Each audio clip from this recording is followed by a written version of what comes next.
దిగజారింది అంటే మీరు ఓడిపోతున్నామనే భయాందోళనలో కాంగ్రెస్ శ్రేణులు ముఖ్యంగా నవీన్ యాదవ్ అనుచర వర్గం ఉన్నట్టు స్పష్టంగా కనిపిస్తూ ఉన్నది. వారి గురించి ఒకటి నెగిటివ్ మాట్లాడినా లేకపోతే ఏదైనా విషయాల గురించి చర్చించినా ఓర్చుకోలేని పరిస్థితి కనిపిస్తూ ఉన్నది కదా.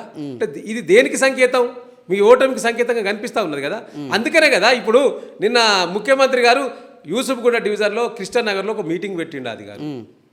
సరే ఆ మీటింగ్ అటర్ ఫ్లాప్ అయింది. అదొక సినిమా కార్మికులతో ఆ మీటింగ్ పెట్టిండు. ఆ మీటింగ్ అటర్ ఫ్లాప్ అయిపోయింది. ఇలా ఆ మీటింగ్లో ఏం మాట్లాడతానండి? ఎన్నికల కోడ్ వైలెన్స్ చేయలేదా? నేను 10 కోట్ల రూపాయలు ఈ సంక్షేమానికి ఇస్తాను నువ్వు ఎట్లా చెప్తావు? ఎన్నికల కోడ్ ఉంది కదా, నీకు ఆ మాత్రం అవగాహన లేదా? ముఖ్యమంత్రి గారికి జూబ్లీస్కి ఇస్తానులే, సినిమా కార్మికులకి ఇస్తాను. సినిమా కార్మికులు హైయెస్ట్ అక్కడనే ఉన్నారని ఆయనే చెప్పింది కదా మైకుల్లో. ఎక్కువ మొత్తంలో సినిమా ఆడడానికి సినిమా నడవడానికి మీ కృషి బాగా ఉన్నది, ఆ కృషిని మీ సంక్షేమం కోసం 10 కోట్ల నిధులు ఇస్తా అని చెప్పిండు. ఎట్లా ఇస్తావు? ఎన్నికల కోడ్ వైలెన్స్ కలదా? ఎందుకు కేసు నమోదు చేయలేదు ఎన్నికల కమిషను? ఎందుకు చోద్యం చూస్తా ఉన్నది? ఇది ప్రజల్లో వస్తున్న ప్రశ్నలు కదా. అంటే ఈ కుమ్మక్కు రాజకీయాలు ఏంది ఈ జూబ్లీహిల్స్ నియోజకవర్గంలో? అంటే బీజేపీ కూడా ఎందుకు ప్రశ్నించదు ఈ విషయాల పట్ల?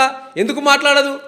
అంటే మీరు చెప్పినట్టు చేయాలంటారా? బీజేపీ వాళ్ళకంటూ వాళ్ళు ఇష్టం వచ్చినట్టు వాళ్ళు చేసుకోవాలన్నా, లేకపోతే మీరు చెప్పినట్టే మీరు డైరెక్షన్ ఇస్తే వాళ్ళు పనిచేయాలన్నా? బీజేపీని మేము చెప్పినట్టు చేయమంటలేము, కానీ బీజేపీ కూడా ప్రజాక్షేత్రంలో ఉన్నది కదా. ఉన్నది. నువ్వు ప్రజాక్షేత్రంలో ఉన్నప్పుడు ప్రజలకు అనుగుణంగా పనిచేయాలి కదా. మరి ఎందుకు మాట్లాడతలేదు? వాళ్ళ క్యాంపెయిన్ వాళ్ళు చేసుకుంటున్నారు కదా. క్యాంపెయిన్ మాట్లాడితే మీకు ఇవి అవపడతలేదా? ముఖ్యమంత్రి గురించి ఎన్నికల కోడ్ వైలెన్స్ అయింది, నవీన్ యాదవ్ అనే వ్యక్తి బెదిరింపులకు గురి అవుతున్నాడు, బెదిరింపులకు గురి చేస్తూ ఉన్నాడు. సో బెదిరింపులకు గురి చేసినప్పుడు మరి మీరు మాట్లాడాలి కదా. ఎందుకు మాట్లాడదు అని మేము అడుగుతా ఉన్నాం.